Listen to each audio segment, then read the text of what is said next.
Now, during the past 19 years, man, it just blew my mind how many people you came up with. Like, I'm not just talking about regular cats, but you came up with some big stars, man, like TLC, yeah, CeeLo, Goody Mob. Right. You made L.A. Reid official.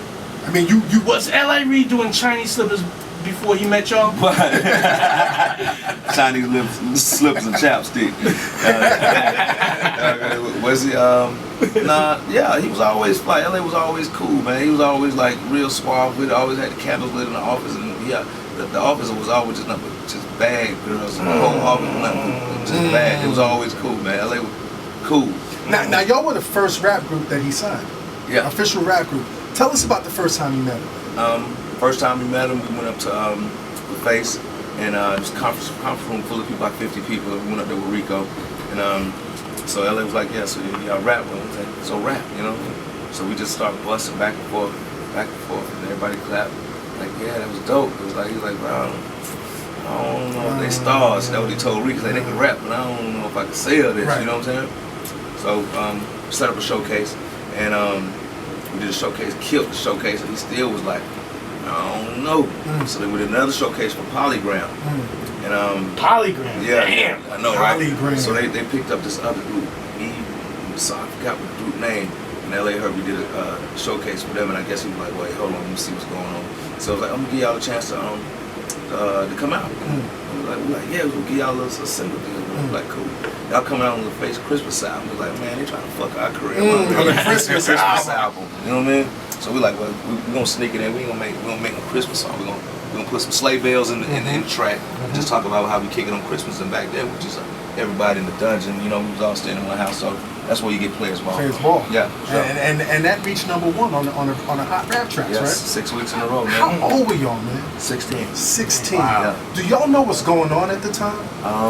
Or y'all just don't give a fuck? We just were just making music, man. Down there in that red clay, just making the music, and you know, it was just so many of us in the house, though. Right. Just it's like the X-Men school of rap. You know what I'm saying? Because you had CeeLo and Sleepy Brown upstairs playing keyboards, and then Cujo, T-Mo, Witch Doctor, and different people come by. You know what I'm saying? So it was just really about the music. So we just just working on songs all day.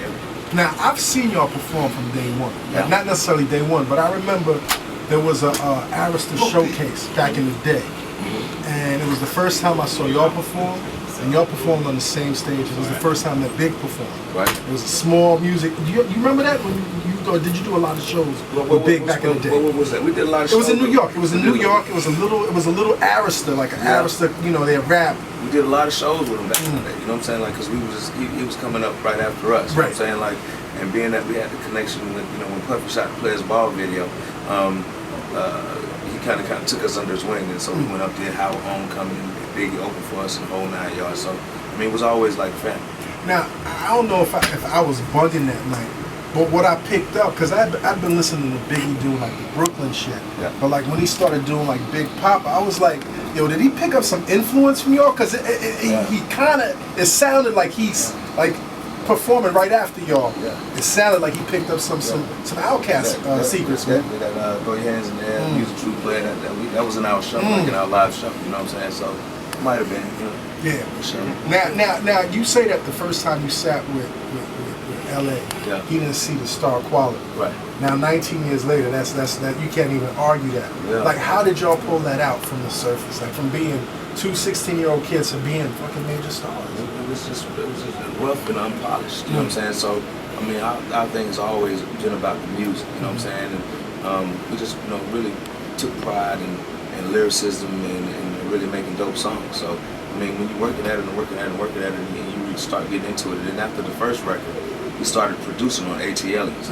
We did a little publishing deal, got some bread, went and bought some MPs, some SB12s, and we set up home studios in our respective apartments or wherever we was at. And then we just started working on beats and stuff. You know what I'm saying? So producing songs like Elevators and ATLs and Wheels of Steel.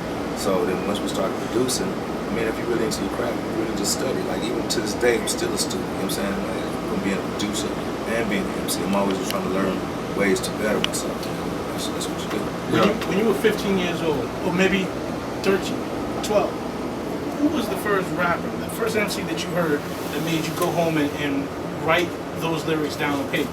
I don't think I never wrote to somebody else's rap style. Okay? But I know what I really liked, though. I really used to like, definitely was into EPMD. And I always thought they was the flyest, they stayed the freshest. And it was a duo, incidentally. Yeah, it was a duo, incidentally. Cool Slick Rick most definitely was like the most players, everything that was going on. G-Rap. We was into a lot of Ghetto Boys, Scarface. Ghetto Boys. You know what I'm saying? Was really into that NWA, MC Ren and them. Yeah, definitely. Now going from the first album, which was produced predominantly by Organized Noise, The whole thing. and then going into AT Aliens. Yeah. Like, what gave y'all the confidence to go into your own production? Because it was a whole different sound. Yeah. It was a whole different level. I guess it comes from traveling and listening to different types of music and stuff like that, and then we weren't just in the dungeon all the time. We were like on the road. Like, we just stayed on the road. You know what I mean? So just being in a certain space and having your own equipment, and we would come back. One thing we used to do is we used to go on promo runs. You know, used to go by the mom and pop stores or whatever. We go by there and just have all the records and have everything. We just buy all the music. We'd be on a promo run, you know what I'm saying, like doing in-stores, and as soon as that, they close the store down, we just buy all the CDs and the records we want to just take them back home. Just, you know, find sounds and drums, just crazy. I guess what I'm trying to get to is, like, y'all really stepped it up a whole different level on the second album. Like, the second album is a classic album. Sure. Like, did y'all know, I mean, how do you create a classic album at an age so young, B? And still so new to the game? Just really being into it, you know what I'm saying? Like, it's definitely a gift, man. This ain't something where we're just, you know, just doing something like this.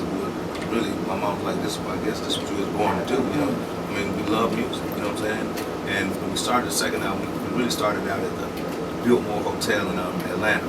On the top floor, the Organized Noise people had the whole top floor of Biltmore Hotel, and so we just camped out up there. And then the graduation period, I guess I found yourself in the first record.